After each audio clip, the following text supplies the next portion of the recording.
ಚಿಕ್ಕನಾಯಕನಹಳ್ಳಿ ತಾಲೂಕಿನ ಉಳಿಯಾರು ಪಟ್ಟಣ ಪಂಚಾಯಿತಿಯ ಎದುರು ಸುಮಾರು 70 ದಿನಗಳಿಂದ ನಡೆಯುತ್ತಿರುವ ರೈತಪರ ಸಂಘಟನೆಗಳ ಹೋರಾಟದ ಬಗ್ಗೆ ಅಧಿಕಾರವನ್ನು ವಹಿಸಿಕೊಂಡ ಮೊದಲ ದಿನವೇ ತಹಸೀಲ್ದಾರ್ ಮಮತಾರವರು ಸ್ಥಳಕ್ಕೆ ಭೇಟಿ ನೀಡಿ ಹೋರಾಟಗಾರರೊಂದಿಗೆ ಚರ್ಚೆಯನ್ನ ನಡೆಸಿದರು. ಕಸ ವಿಲೇವಾರಿ ಘಟಕ ಸೇರಿದಂತೆ ಮೂಲಭೂತ ಸೌಲಭ್ಯಗಳನ್ನು ಕಲ್ಪಿಸುವಲ್ಲಿ ಪಟ್ಟಣ ಪಂಚಾಯಿತಿ ವಿಫಲವಾಗಿರುವುದನ್ನು ಖಂಡಿಸಿ ರೈತಪರ ಸಂಘಟನೆಗಳು ನಿರಂತರವಾಗಿ ಹೋರಾಟ ನಡೆಸುತ್ತಲೇ ಬಂದಿವೆ. ಈ ಹೋರಾಟದ ಹಿನ್ನೆಲೆ ಹಾಗೂ ಹೋರಾಟಗಾರರ ಬೇಡಿಕೆಗಳ ಕುರಿತು ತಹಸೀಲ್ದಾರ್ ಮಮತಾರವರು ಮಾಹಿತಿಯನ್ನ ಪಡೆದುಕೊಂಡರು. ಮತ್ತೆ ತಹಸೀಲ್ದಾರ್ವರೆಗೂ ಕೊಟ್ಟಿದ್ದೀವಿ, ಮತ್ತೆ ಇವ್ರಿಗೂ ಕೊಟ್ಟಿದ್ದೀವಿ, ಆರ್ಯವ್ರಿಗೂ ಕೊಟ್ಟಿದ್ದೀವಿ. ಇವತ್ತಿನವರೆಗೂ ಯಾವುದೇ ಆಗದ ಆಕ್ಷನ್ ತಗೊಂಡಿಲ್ಲ. ಫ್ಯಾಕ್ಟ್ರಿ ಅಲ್ಲೇ ಇತ್ತು ಅನ್ಲಿಗದಲ್ಲಿ.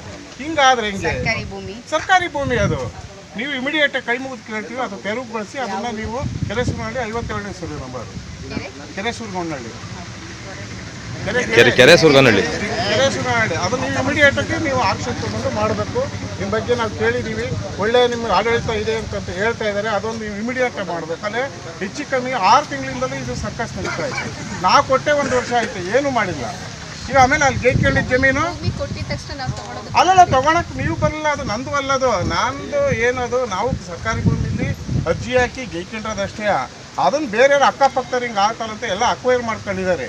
ಅದನ್ನು ನೀವು ಇಮಿಡಿಯೇಟ್ ಆಗಿ ನೀವು ತಗೊಳ್ಳಿ, ನಿಮ್ಗೆ ಏನು ಕಾರ ಬೇಕಾಗುತ್ತೆ ಅಂತ. ಫ್ಯಾಕ್ಟ್ರಿ ಖಾಲಿ ಮಾಡಿಸಿ ಅಂತ ನಾನು ಹೇಳ್ತಾ ಇರೋದು. ನಾನು ಅವ್ರಿಗೂ ಇಲ್ಲ, ನಮಗೂ ಇಲ್ಲ. ಅದು ನೀವು ಇಮಿಡಿಯೇಟ್ ಮಾಡಬೇಕು. ಇದನ್ನ ಅಲ್ಲಿ ಬಸ್ ಸ್ಟ್ಯಾಂಡಲ್ಲಿ ಐತಲ್ಲ ನೀರು ಮಾಡಿರೋದು ಇಂಗ್ಲೀಷು, ಅದು ಅಂಗ್ರೇಜಿಗೂ ಇದಿಲ್ಲ, ಅದು ನೀರೇ ಬರ್ತಾ ಇಲ್ಲ. ಚೆನ್ನಾಗಿದೆ ಅಲ್ಲೆದ್ರಾಗ ನೀರು ಇದರಲ್ಲಿ ಶೌಚಾಲಯಗೆ ನೀರೇ ಬರ್ತಾ ಇಲ್ಲ.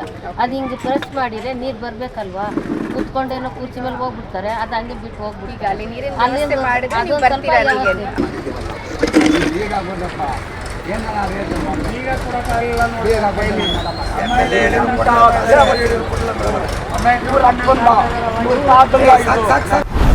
ಚಾಲುಕ್ಯ ನ್ಯೂಸ್ ಜನರಿಗೋಸ್ಕರ.